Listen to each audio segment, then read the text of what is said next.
Somos un grupo de estudiantes de la localidad de Villa Paranacito, representando a la escuela secundaria número 2 Islas del Ibicuí, con el fin de realizar un documental en que trate sobre el impacto de las crecientes y los repuntes, en la producción, en el turismo y en la vida cotidiana de las personas. Según el censo 2010, el total de habitantes es de 4.275, 2.994 en planta urbana y 1.281 en la isla.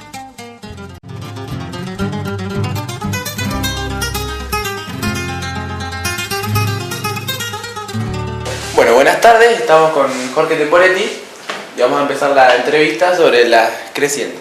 Bueno, contanos más o menos cómo fue tu experiencia con las crecientes, cuál fue la más grande que te ha tocado vivir y cuál fue el estado de ánimo después y durante el hecho. Bueno, como les decía hoy, vamos a tratar de reconstruir. La primera que me tocó vivir grande y que fue muy violenta y para mí fue la más traumática fue la del 59. Que en cuanto a altura, acá en la zona nuestra, pues son muy distintas, tuvo un nivel similar al del 83. Con la diferencia de que creció prácticamente la totalidad del nivel en una sola noche. Por una gran creciente del río Uruguay, una creciente importante, no de la más grande, pero importante del Paraná, y una sudestada tremenda que inundó, bueno, en Buenos Aires hizo desastre, ¿no? Acá provocó muchos daños.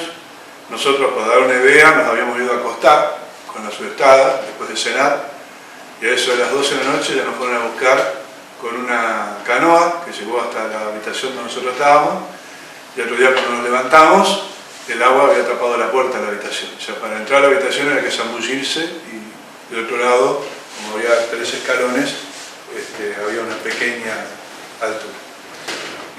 Así fue la experiencia. Bueno, tenía 8 años y fue terriblemente traumático. Yo soñaba mucho, por ejemplo, con que habíamos vivido una guerra, ¿no? Era más o menos la sensación que recuerdo, que fue la del 83. En el 83 la creciente duró casi 1 año y medio.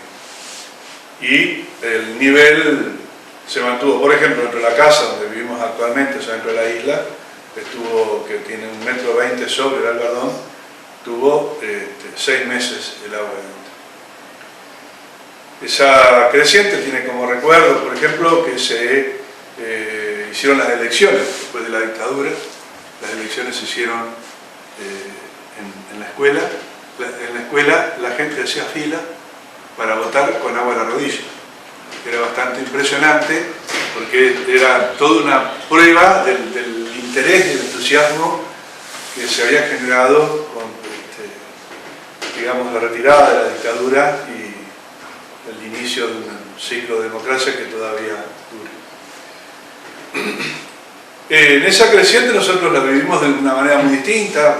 Éramos jóvenes, pero yo ya tenía hijos, y entonces eso trae una situación muy delicada por la preocupación constante que uno tiene cuando hay hijos chicos de que el agua está rodeando todo. Vivíamos en la planta alta de la casa.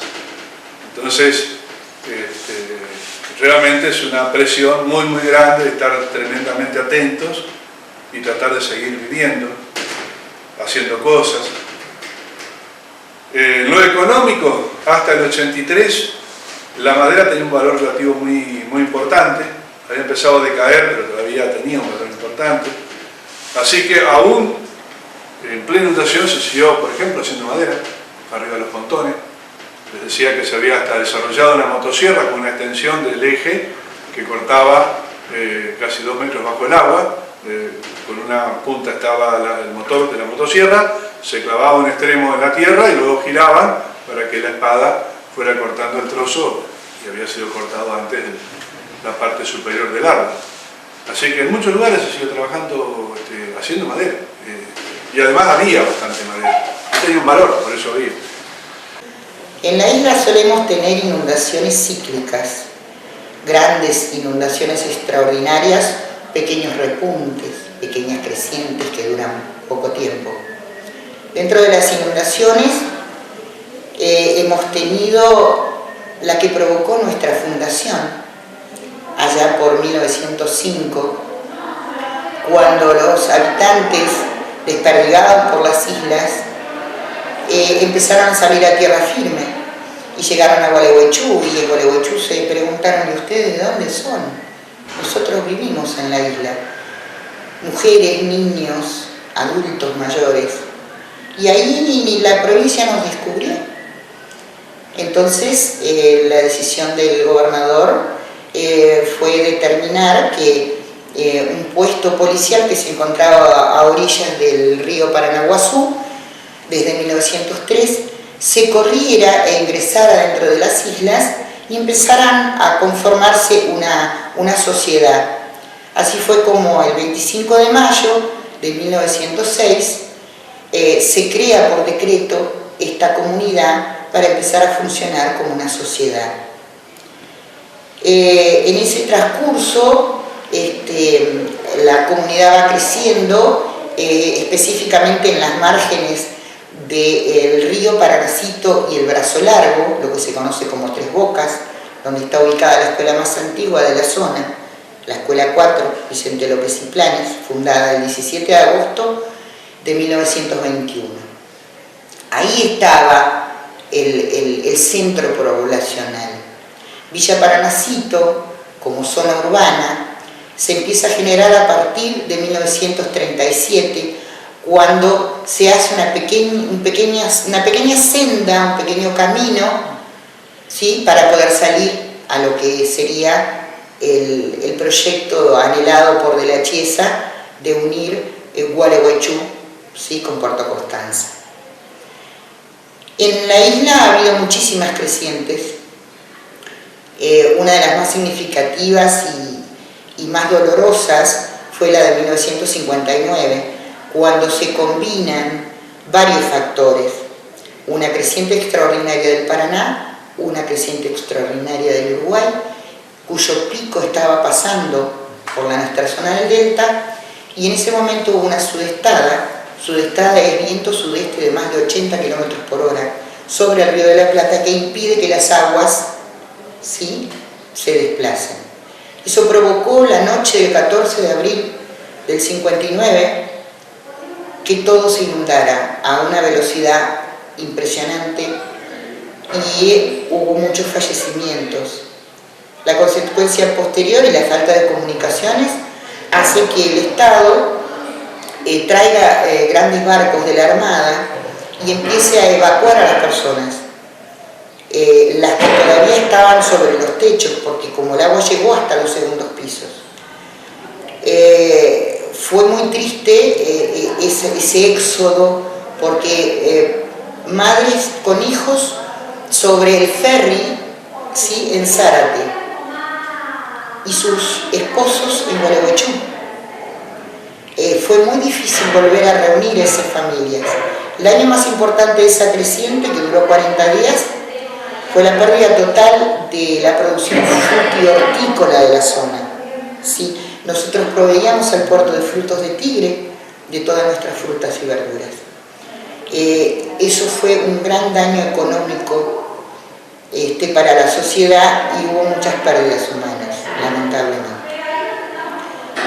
Luego hubo otras crecientes cíclicas. Desde el 59 hubo una gran helada en 1961 que produjo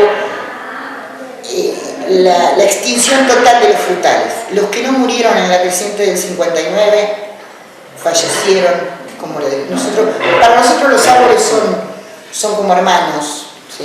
Fallecieron en las grandes heladas del 61. Otra inundación importante fue la del 66, la del 72-73, la del 76, y después llegó silenciosamente la creciente del 83-84. Durante 18 meses esta comunidad estuvo bajo agua. El isleño está preparado para recibir una inundación. Sabe ir con el agua y no contra el agua, ¿sí? El isleño la acompaña al agua. Pero esa inundación tan larga y tan alta, ¿sí? Alcanzamos los 4,59 metros la noche del 31 de julio del 83, y no pensábamos que íbamos a llegar a ese punto. Se inundó el hospital, se inundó el banco. Los segundos pisos empezaron a inundarse. Durante 4 días esperamos su evolución y empezó a bajar. En marzo del 83, disculpen la falta de cronología, del 83 se produce el corte de la ruta 12 a la altura del Arroyo Grande, ¿sí? En el empalme de Paranacito. Eso provoca que la sociedad en general, el país, se entere de nuestra situación que veníamos acarreando desde octubre del año anterior. Durante todas estas inundaciones, esta institución, esta escuela fundada en 1957, jamás dejó de funcionar. Nunca dejó de funcionar. La educación sigue adelante en la isla cuando hay una inundación. Los chicos no dejan de aprender. La vida sigue. Nos golpea duro, pero sigue. La consecuencia más importante de la creciente del 83 fue que aquellos que tuvieron que emigrar, tuvieron que conseguir trabajo en otra ciudad y no les permitió volver a radicarse en la isla. El desarraigo que sufrieron las personas fue consecuencia de no poder mantener la situación. Los adultos mayores eran llevados por sus familiares de tierra firme, a los que se les decía: papá, vas a estar mejor en casa, en tierra firme, en el pueblo, vas a estar con tus nietos. Y los adultos mayores reaccionaron como camalotes. Los sacaste del agua y se secaron. Y gozaban de excelente salud, pero se murieron de pena. Esos fueron nuestros muertos del 83. Y como les decía, nosotros somos agua, somos parte de esto, ¿sí? Siempre que llovió paró, y siempre que creció bajó. Y si algo pasa en cada inundación, en cada creciente, es que el agua nos empareja a todos por igual. A todos nos afecta de la misma manera. Todos somos agua, todos somos iguales.